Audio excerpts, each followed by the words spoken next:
송창식이라는 가수를 모르는 사람들이 많겠지만 송창식의 노래 고래사냥, 담배가게 아가씨, 왜 불러와 같은 히트곡을 모르는 사람들은 잘 없을 것입니다. 송창식은 원로 가수로 그의 히트곡들은 아직까지 많은 후배 가수들에게 리메이크되고 있는데요. 세시봉에 들어가기 전에는 노숙 생활을 하였군요. 원래부터 잘 나가던 송창식인지 알았는데 송창식이 어려웠던 시절을 회상하면서 고백을 하면서 화제가 되고 있습니다. 송창식은 경찰관이었던 아버지의 일남 일녀중 장남으로 태어나 한국전쟁 때 아버지가 전사한 것으로 되어 있는데요. 실제로는 화가 전영님과 어머니 김모 씨 사이에 태어난 혼외자로 알려져 있습니다. 송창식은 아버지가 전사한 이후 어머니도 행방불명된 뒤 여동생과 함께 외조부모 슬하에서 불우한 학창시절을 보냈다고 합니다. 끼니를 때우는 게 급했기에 고등학교 역시 모두 마치지 못한 것으로 알려져 있습니다. 송창식은 어느 겨울 건설 현장에 가서 현장 노동자들이 생활하는 곳에 가서 춥지 않게 잤다. 세시봉에서 밥을 준다고 해서 갔는데 거기가 온그라운드였다. 그런데 거기서 쫓겨나서 세시봉으로 갔다. 거기는 히터도 들어오고 밥도 주고 빨래도 할 수 있었다고 말하면서 노숙자 생활을 하다가 밥을 준다는 세시봉에 들어가게 된 이유를 말했습니다. 송창식의 학력은 인천신흥초등학교와 인천중학교를 졸업하고 서울예술고등학교에 수서시 입학했지만 가정형 편성 중퇴했다고 합니다. 홍익대학교 학생으로도 알려져 있었지만 실제 학력은 고등학교 졸업이라고 합니다. 하지만 송창식은 나중 한 매체와의 인터뷰에서 실제로는 1년 중퇴이며 한국전쟁 참전 군경 유자녀를 퇴학시킬 수 없는 대한민국 법률상 규정으로 서류상으로만 졸업 처리된 것이라고 하네요. 이런 이유로 송창식은 과거 세시봉 활동 중에 가수 조영남에게 학력을 속였다며 뺨을 맞기도 했다고 하네요. 송창식의 동창으로는 금난새가 있는데요. 금난새는 학창시절을 회상하며 음악에 정말 천재였던 친구가 하나 있었는데 가난해서 매일 수돗물로 배를 채우던 기억이 난다라고 말한 적이 있습니다. 그 친구가 바로 송창식이었다고 하는데요. 애초에 오케스트라 지휘자를 꿈꾸는 클래식 전공자였지만 찢어지게 가난한 집안 사정 때문에 중도에 포기했다고 하네요. 송창식은 고교 중퇴 후 한동안 방황을 하다가 홍대에서 노래를 하고 있었고 당시 유명 음악 감상실 세시봉에서 노래할 기회를 얻게 되었는데요. 송창식은 지난해 12월 인생 다큐 마이웨이에 출연해 자신을 세시봉으로 이끌어준 MC 이상벽을 만나 세시봉 이전에는 최말단 노숙자였다라며 2년 동안 서울역에서 잤다고 밝혔습니다. 이어 송창식은 그 후에 건축 노동자들이 생활하는 곳에 가서 춥지 않게 잘 수 있었는데 쫓겨나서 세시봉으로 갔다.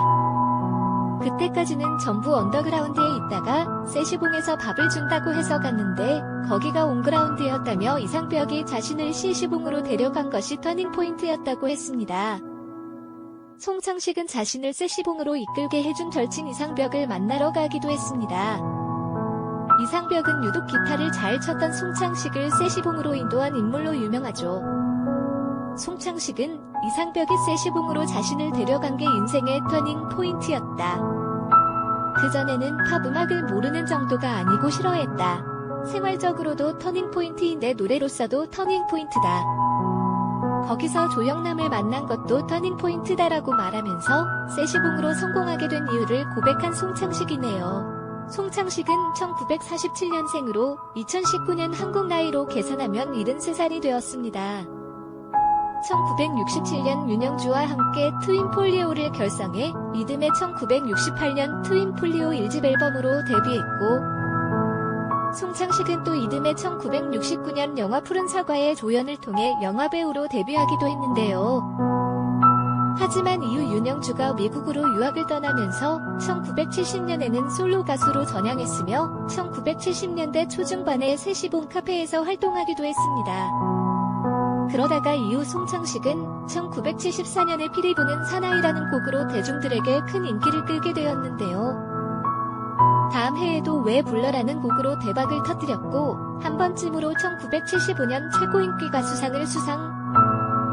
담배가게 아가씨 등 연이어 발표한 곡들이 히트하며 최고 인기 가수의 반열에 올라 가요 부문의 여러 가지 상을 받으면서 한동안 가요계를 장악했습니다. 송창식은 부인, 아내 한성숙 씨와 1977년 결혼했는데요. 송창식 부인, 아내 한성숙 씨는 서울예고 동창이라고 하네요. 동생, 쌍둥이가 둘 다 예고를 나왔죠. 송창식은 집사람이 쌍둥이에요. 언니는 무용과, 집사람은 미술과, 나는 성악과, 고등학교 때부터 친했어요. 탁구 치면서 친해졌지라고 당시를 회상하기도 했습니다. 송창식이 부인, 아내 한성숙 씨와 만나게 된 계기는 송창식이 1975년에 미국 샌프란시스코에서 공연을 하는데 그 언니를 우연히 만나게 되면서부터였다고 합니다. 송창식은 쌍둥이 동생의 안부를 물었고 언니는 동생이 미국에서 스튜디오스를 그만두고 이태원에서 골동품 판매업을 한다는 사실을 알려주었다고 합니다. 송창식은 그렇게 부인, 아내를 만나게 되면서 열애에 빠지게 되었다고 하네요. 결국 송창식은 부인, 아내 한성숙 씨와 결혼을 하게 되었고 슬아의 이남 일녀를 두었는데요. 이 중 두 아이는 입양을 한 것이라고 하네요. 송창식은 지난해 인생 다큐 마이 웨이에서 자녀 셋 중에 두 아이를 입양하게 된 사연을 밝히기도 했는데요. 송창식은 아내가 쌍둥이인데 쌍둥이 언니가 미국에서 아이를 가지고 싶어 했다. 한국에 있는 아이를 입양하고 싶다고 해서 우리가 아이를 입양 보내려고 우리 집에 데려왔는데 입양법이 바뀌어서 처형에게 못 보내게 됐다. 지정 입양을 못하게 된 거다. 그래서 미국에 입양을 못 보내게 돼서 아이를 못 보내면 우리가 입양하자고 해서 우리 딸을 입양하게 된 것이라고 설명했습니다. 이어 송창식은 이후에 처형이 미국에서 아이를 인공수정해서 낳았다. 근데 미국에서는 엄마가 아이를 못 기르면 나라의 아이를 뺏긴다. 처형이 화가 니까 못 기르는 상황이 됐고 우리가 미국에 갔다가 처형의 자녀를 우리가 데려가자고 해서 데려왔다며 아내의 쌍둥이 언니 때문에 우리 부부는 아이가 2명이 생긴 거다라며 말했습니다. 다행히 송창식 부부가 결혼해서 낳은 아들은 거부감 없이 동생들을 받아들였고 그렇게 특별한 가족이 만들어진 것이라고 하네요. 또한 송창식은 이날 아내와의 별거를 고백하며 우리 집은 일반 가정이 아니다. 내 가정 생활이 독특하다. 일반 사람들처럼 가족과 섞여서 아웅다웅하는 가정은 안 가져봤다고 털어놨습니다.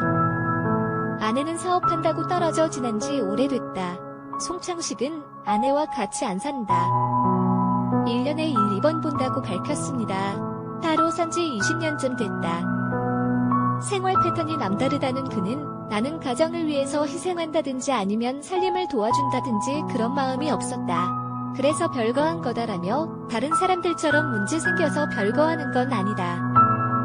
단지 아내와 같이 안 사는 것이라고 설명했습니다. 난 조론도 아니고 법적으로, 사회적으로 결혼 상태다.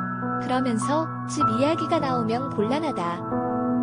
대답을 안 할 수도 없고 집 이야기에 대해서 방송에 나가면 나갈수록 밖에서 사는 아내는 굉장히 자존심이 상할 거다라며 걱정했습니다.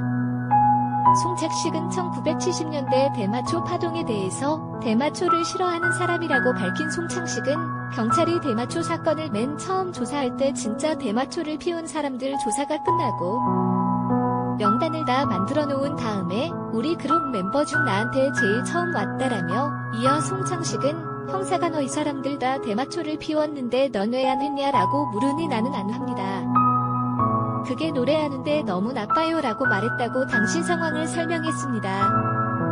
수사 후 풀려난 송창식은 나는 전혀 관계가 없으니까 풀려나왔는데 기자가 사람들에게 송창식이 이렇게 얘기하더라 라고 해서 내가 평판이 이상해졌다라며 여전히 내가 밀고 했다고 알고 있는 사람이 많을 것이라고 덧붙였습니다. 송창식은 전성기 시절 엄청난 퀄리티의 시대를 앞서간 곡들을 뽑아냈는데 매우 많은 그의 노래들 대부분이 송창식 본인의 작사 작곡이랍니다. 그러다 보니 한창 잘 나가던 때는 돈을 꽤 많이 벌었다고 하네요. 하지만 금전관리가 철저했고 사업수완이 있었던 윤영주는 많은 재산을 축적해 재산가가 된 반면에 사람이 너무 좋아서 보증도 서주고 돈도 꿔달라는 대로 꿔주던 송창식은 많은 재산을 잃었다고 합니다. 물론 송창식이 돈을 잘 벌던 시절에 알랑대며 돈을 꿔간 사람들 중 제대로 갚은 사람은 거의 없다고 하네요. 그렇다고 그가 빈털터리인 것은 아니라고 합니다. 경제적으로 부족함이 전혀 없다고 하는데요. 그래서 저작권료로만 매해 7,500만 원의 고정 수입이 있다고 합니다.